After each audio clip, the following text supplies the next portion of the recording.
اللہ اللہ اللہ۔ کہ آج کے دور میں ہم بیٹے کی شادی کسی لڑکی کے ساتھ کرتے ہیں تو ان کے جسم میچور ہوتے ہیں۔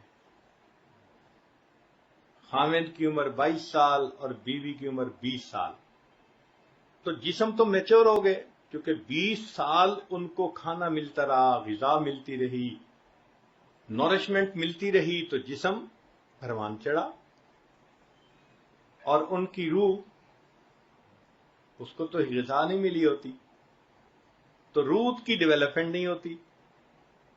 تو روح کی مثال 3 سال کے بچے کی۔ اس لیے شادی ہوتے ہی آپس میں جھگڑے شروع ہو جاتے ہیں۔ ان جھگڑوں کی بنیاد کیا ہوتی ہے؟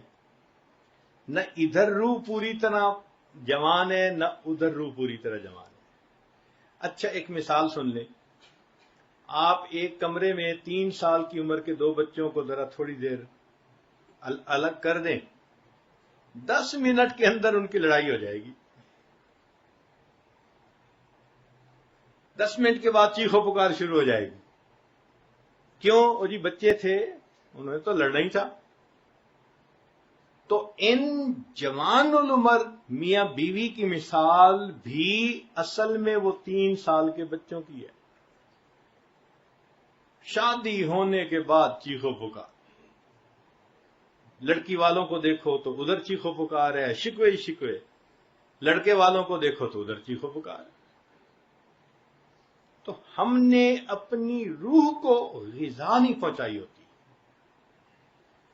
آج ہم 10 گھنٹے کاروبار میں دیتے ہیں تو اس کا مطلب ہے جسم کی غذا کے لیے فکر مند ہے۔ ہم اپنی روح کی غذا کے لیے کتنا وقت نکالتے ہیں؟ آپ غور کریں، ہمیں دن میں کبھی یہ خیال آتا ہے کہ نہیں ہمیں روح کو بھی کچھ غذا دینی ہے؟ شاید ہم اس کو ضرورت ہی نہیں سمجھتے۔ تو جب ضرورت ہی نہیں سمجھتے تو روح پرورش کیسے پائے گی؟ کیسے مضبوط ہوگی؟ کیسے توانا ہوگی؟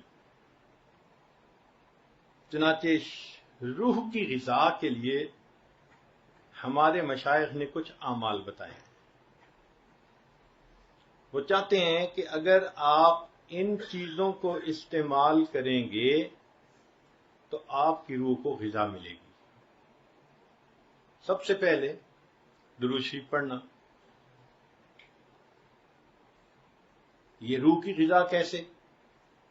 وہ ایسے کہ حدیث پاک میں آتا ہے کہ جو شخص ایک مرتبہ نبی علیہ السلام پر درود بھیجتا ہے، اللہ تعالیٰ اس بندے پر 10 رحمتیں نازل فرماتے ہیں۔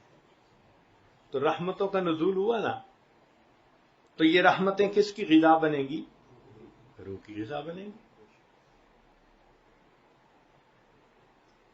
اور ہماری تو کوتاہی یہاں کہ 100 مرتبہ بھی درود شریف روز نہیں پڑھ پاتے۔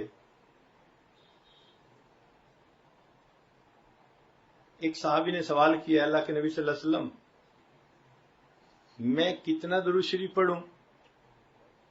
فرمایا جتنا پڑھ سکتے ہو۔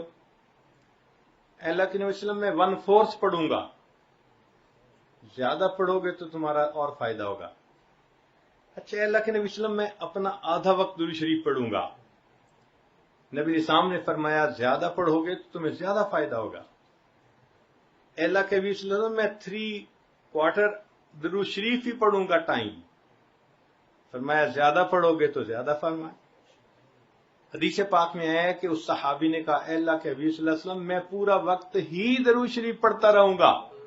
نبی اسلام نے فرمایا اچھا، اگر تم ایسا کرو گے اللہ تمہارے گناہوں کو معاف کر دیں گے، تمہارے کاموں کو سنوار دیں گے۔ اگر تم ہر وقت درود شریف پڑھتے رہو تو اللہ تمہارے گناہوں کو مٹا دیں گے اور تمہارے کاموں کو اللہ سنوار دیں گے۔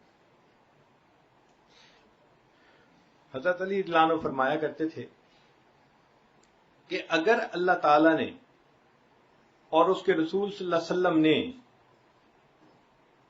تسبیح، تحمید، تکبیر، تحلیل، ان کی فضیلتیں نہ بتائی ہوئی ہوتی تو میں سارا وقت نبی علیہ السلام پر درود شریف بھی پڑھتا رہتا، کیونکہ ان کی بھی فضیلتیں بتائی گئی ہیں. اس لیے لا الہ الا اللہ پڑھنا، سبحان اللہ پڑھنا، الحمدللہ، اللہ اکبر، اس لیے میں ادھر بھی ٹائم دیتا ہوں. اگر وہ اللہ اور اس کے رسول صلی اللہ علیہ وسلم نے فضائل نہ بتائے ہوتے تو میں سارا وقت نبی علیہ السلام پہ درود شریف ہی پڑھتا رہتا. اب یہ درود شریف کا پڑھنا روح کی غذا، اور سند ہے کہ ایک دفعہ پڑھنے پر 10 رحمتوں کا نزول. تو یہی رحمت تو انسان کی روح کی غذا ہے. پھر اس کے بعد تلاوت قرآن پاک. اس کا پروف کیا ہے؟ فرمایا وَإِذَا قُرِئَ الْقُرْآنُ فَاسْتَمِعُوا لَهُ وَأَنصِتُوا لَعَلَّكُمْ تُرْحَمُونَ، تم پر رحمتیں برسائی جائیں. تو قرآن پاک سے ثبوت مل رہا ہے نا کہ تلاوت قرآن پر انسان کے اوپر اللہ کی رحمتیں برستی ہیں، تو وہ روح کی غذا ہوتی ہے.